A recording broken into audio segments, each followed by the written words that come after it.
Not every experiment in F1 goes according to plan. From crazy wings to engines that just couldn't hack it. These are the top 10 ideas that look genius on paper, but missed the mark on track. Hit that like button and make sure you're subscribed.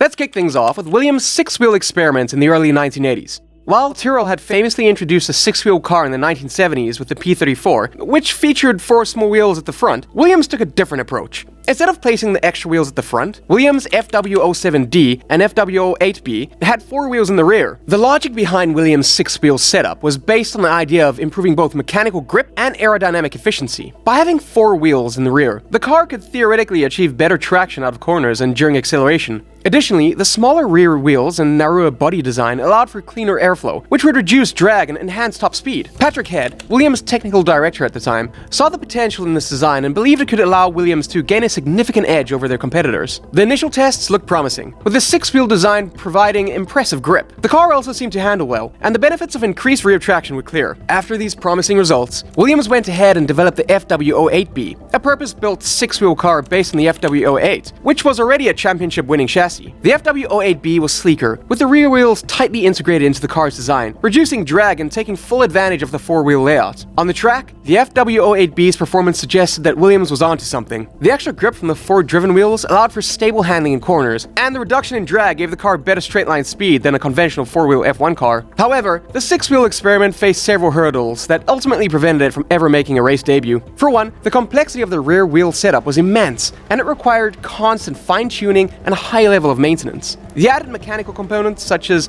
extra drive shafts, rear suspension elements, and brakes, increased the car's weight, which brought its own challenges in reliability and wear. Additionally, as other teams caught wind of Williams' plans, they began to voice concerns about the competitive advantage a six-wheel car could bring. Rival teams argued that allowing such an innovation would lead to an arms race in Formula One, where teams would be forced to adopt increasingly complicated designs just to remain competitive. This would increase costs across the board and shift the focus away from driver skill and more toward technical superiority. This concern led to regulatory action, and the FIA soon stepped in to outlaw six-wheel design, restricting F1 cars to four wheels only. The ban on six-wheel cars effectively ended Williams' experiment before it could even make it to the starting grid. But Williams wasn't the only team affected by this ruling. March and Ferrari had also been exploring multi-wheeled concepts, although neither had advanced as far as Williams. The regulation change ensured that F1 remained a four-wheel sport, preventing an era of experimental designs from becoming the norm. At number 9, I've got one of the strangest F1 innovations from the Arrows team, the infamous Top Wing of 2001. Now, Arrows wasn't exactly a frontrunner in F1 at the time. The team struggled to find the right engine partnerships and was underfunded compared to the big players. They had just switched to using Asiatech engines, which were essentially rebranded Peugeot units. Those engines had a reputation for being underpowered and unreliable. In fact, they'd been part of the reason behind Prost's bankruptcy in 2002, so the outlook was already rocky. But like any F1 team with a fighting spirit, Arrows wasn't going to roll over. They came up with an idea to improve their car's downforce and handling in low-speed corners, which was a big priority, especially for street circuits like Monaco. Their plan was to add a unique, extra front wing mounted above the usual nose wing, giving it the nickname Top Wing. The idea was to generate more front-end downforce, which would theoretically help the car grip better. This wing was tested during the Monaco Grand Prix weekend. Jos Verstappen took the car out with the new top wing installed and immediately reported serious issues with visibility because of the wing's placement. But that wasn't the only problem. As soon as the FIA got a look at this top wing, they raised serious concerns. The issue wasn't just about visibility, but also the possibility of the wing breaking or causing disruptions during the race. After just a few practice sessions, the FIA moved to ban the top wing, citing safety and visibility concerns. The top wing was an emblem of Arrow's desperation to stay competitive in a rapidly evolving field. With engine options restricted to V10s, their Asiatech engine was simply outclassed by more robust engines from the likes of Ferrari, BMW, and Mercedes. All of that ultimately led to Arrow's downfall and liquidation in 2002. Number 8 brings us the Tyrrell's X-Wings from 1997. They were one of the most bizarre and divisive innovations to hit the F1 grid. By the late 90s, F1 was all about finding every possible way to claw back downforce after the FIA had introduced new safety regulations that drastically cut the aerodynamic capabilities of the cars. With front and rear wing sizes reduced, teams faced the challenges of rethinking how they could regain the lost downforce without crossing regulatory lines. Tyrrell's X-Wings were tall, tower-like wings bolted onto the car's side pods, rising above the chassis like antennae. These appendages were supposed to create extra downforce at circuits that required high grip, like Monaco and Hungary. And surprisingly, these wings actually worked. Mika Salo and Jos Verstappen found improved stability with the X-wings, which allowed them to push a bit harder in tricky sections. This was especially noticeable at the Monaco Grand Prix, where Salo finished 5th in wet conditions, securing the X-wings' best performance on the calendar. Other teams soon caught on. Ferrari and Jordan, always on the lookout for performance gains, introduced their own versions. Ferrari ran a similar design, dubbed the Tower Wings, but quickly faced challenges. During one race, Prost had an embarrassing incident where a fuel nozzle couldn't connect properly because the X-wings were in the way. Jean Alesi's car even had one of its X-wings clipped by a fuel line during a pit stop, causing the wing to snap off, which added to the safety concerns. Because of the high positioning, the X-wings disrupted the driver's peripheral view, and with cars inches apart, this was a real hazard. The FIA stepped in after the San Marino Grand Prix, deeming the X-wings unsafe, and quickly outlawed them. Statistically, the X-wings didn't turn Tyrrell into a frontrunner, but they did allow the team to score a few extra points and have a competitive edge on certain tracks. In a season where Tyrrell scored just 7 points and finished 10th on the constructors' standings, every little gain counted. Next up, let's talk about Eiffelland's 1972 F1 experiment that featured one of the strangest concepts in racing history, the central rearview mirror. The Eiffelland team wasn't exactly a household name. In fact, it was the creation of a German caravan manufacturer, Gunther Henrici, who was more passionate about getting his brand into motorsport than actually developing a winning formula. Henrici wanted to make a splash with a car that would look and perform differently from the competition. To that end, he enlisted avant-garde designer Luigi Colani to give the car a futuristic edge. The result was the Eiffelland Type 21, which was based on the March 721 chassis but had some unique tweaks, especially to the bodywork and cockpit setup. The most noticeable and controversial design feature was the central rearview mirror. Positioned right in front of the driver, it was supposed to give a clearer view while also reducing aerodynamic drag. But in practice, things were rough. The placement of the mirror caused constant vibration issues, making it hard for driver Rolf Stommelin to get a steady view of the track behind him. Beyond the mirror, Eiffelland Type 21 had other serious troubles. The car struggled with overheating problems, partly because the unique bodywork restricted airflow, preventing the engine from cooling properly. The car's unusual intake duct, designed to channel air directly to the engine, didn't work as planned. Performance-wise, the Eiffelland Type 21 was far from competitive. In the races it entered, Stommelin managed a best qualifying position of 10th at Monaco in Great Britain, but he rarely finished, as the car's mechanical issues were a constant struggle. Eiffeland's car ultimately scored no points, and by the end of the season, the team had burned through its budget without achieving anything close to success. Number 6 takes us into the early 70s. Ferrari was struggling to keep up with the top teams like Lotus and Tyrrell. The competition was moving fast with aerodynamics innovations, and Ferrari needed something radical to stay relevant. To turn things around, Ferrari's lead designer, Mauro Figari, decided to take a different route with the design of the 312B3, introducing what's now known as the Snowplow nose. Figari's idea was to create a wide, flat nose that would direct airflow under and around the front of the car, theoretically increasing downforce and improving stability in the corners. Unfortunately, the Snowplow nose wasn't just visually clunky, it also failed to deliver on the track. For starters, the added width and shape of the nose increased drag, which slowed the car significantly on straights. To make matters worse, the Snowplow nose also threw off the car's balance, making it harder for drivers like Jackie Ickx and Arturo Mazzario to manage in high-speed corners. Ickx, a highly skilled driver and one of Ferrari's best at the time, found the handling to be unpredictable and challenging, which led to inconsistent performances. The car struggled to stay stable under braking and through fast turns. After realizing the Snowplow concept was a dead end, Ferrari quickly moved to redesign the 312B3. The team scrapped the wide nose entirely and went back to a more conventional front wing and nose setup. But by then, 1973 was almost a lost season. Ferrari was so frustrated with the car's performance that they pulled out of 2 races, choosing not to send the cars to the Dutch and German Grand Prix, an extreme response for a team of Ferrari's caliber. Despite the team fielding top-tier drivers, they managed 0 race wins that season. It wasn't until 1974, after overhauling the design philosophy, that Ferrari finally saw an uptick in performance. The addition of Niki Lauda in 1974, along with a complete redesign of the car, put Ferrari back on track and set them on a course to dominate in the mid-70s.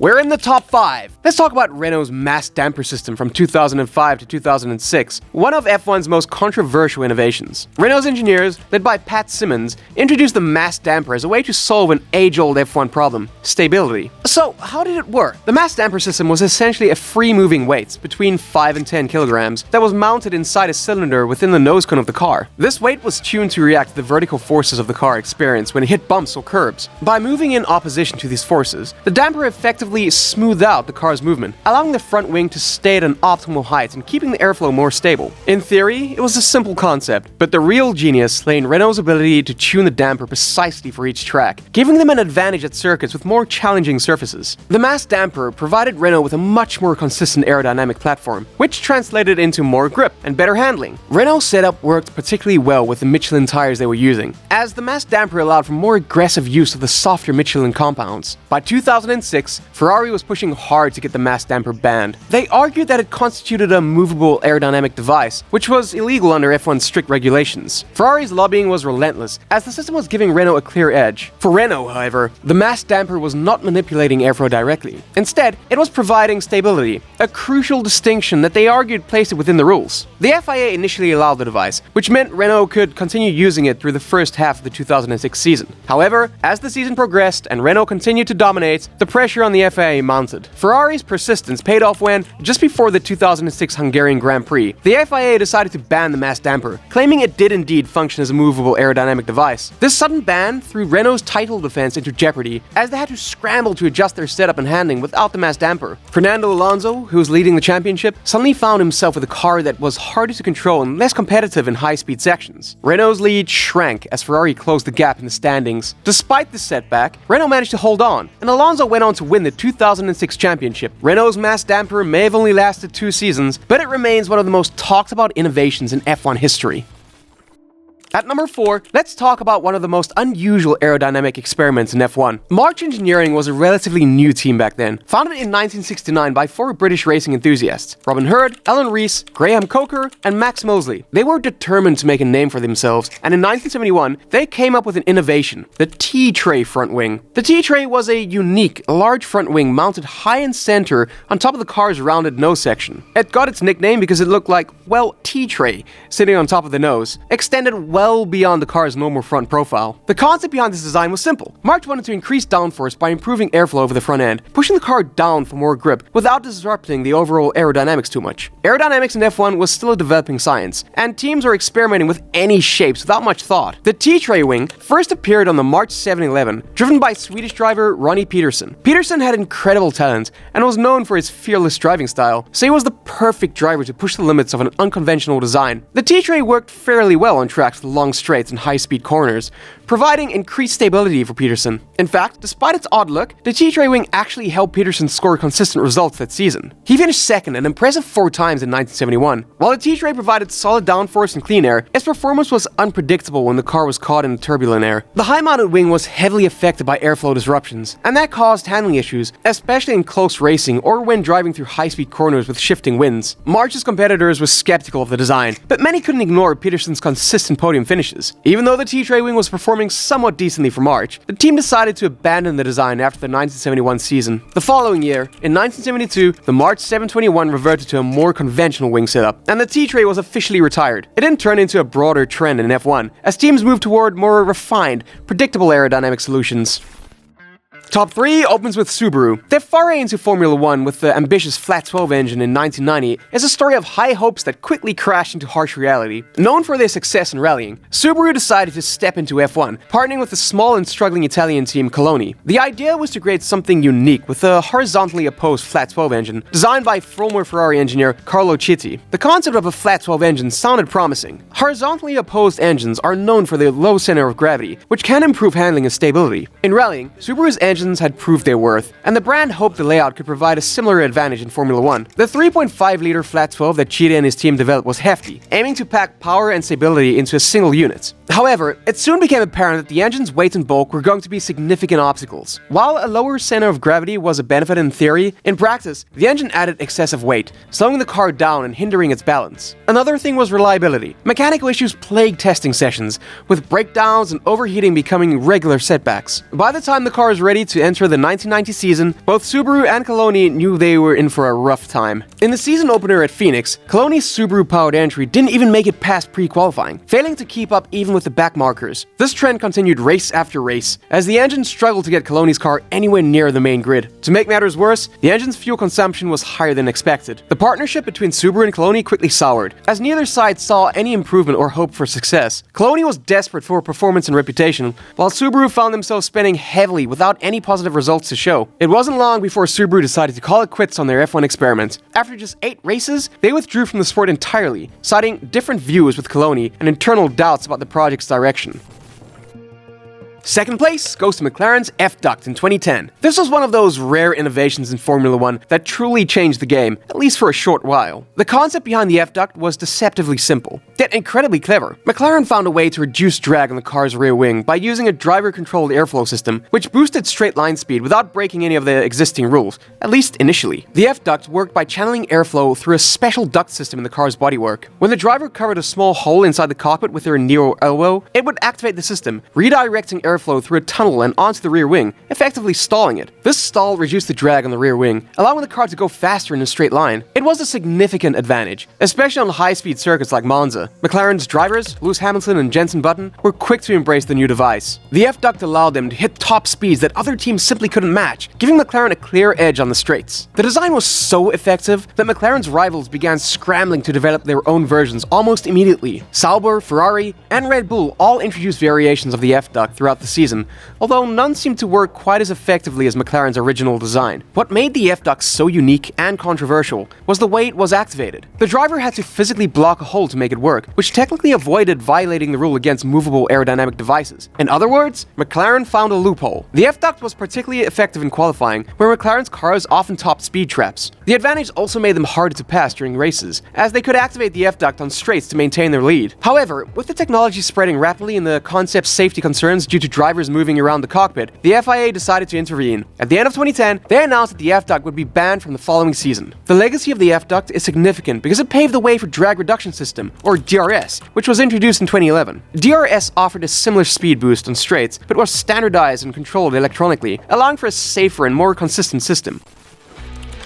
First place goes to Benetton's four-wheel steering innovation from 1993. It was a clever concept that had the potential to shake things up in Formula 1, but ended up never making it to a race. The thinking was simple. If all 4 wheels could adjust direction instead of just using the front 2, the car could achieve better handling through tighter turns and potentially shave precious tenths of a second off lap times. However, introducing 4-wheel steering into a Formula 1 car was anything but straightforward. For one, it was a hydraulic system, which meant additional weight and complexity. Additionally, the system's mechanics were complicated, as it had to be tuned so that the rear wheels turned in sync with the front wheels without destabilizing the car at high speeds. This wasn't something Benetton could just bolt onto the car and expect immediate gains. It required extensive testing to work out the kinks. Benetton tested 4-wheel steering systems towards the end of the 1993 season, and there were some issues. For starters, drivers found the car tricky to handle, as the rear wheel steering changed the dynamics of how the car reacted, especially on high-speed corners. The system added an unpredictable layer to the car's behavior, causing some oversteer that the drivers struggled to adapt to. Unfortunately for Benetton, they were racing against the clock. The FIA had already announced that it would ban 4-wheel steering systems starting in 1994, as part of their sweeping rule changes aimed at reducing electronic aids in Formula 1. Benetton knew that even if they perfected the system, they only had a tiny window to use it legally. By the time the team had the system refined enough to consider using it in a race, it was clear that it would never see competitive action. They tested it in practice and possibly considered using it in qualifying, but the risks outweighed the potential benefits. With the looming ban, Benetton decided it wasn't worth the gamble. Which of these innovations gave teams the biggest edge? Let me know in the comments, and don't forget to subscribe.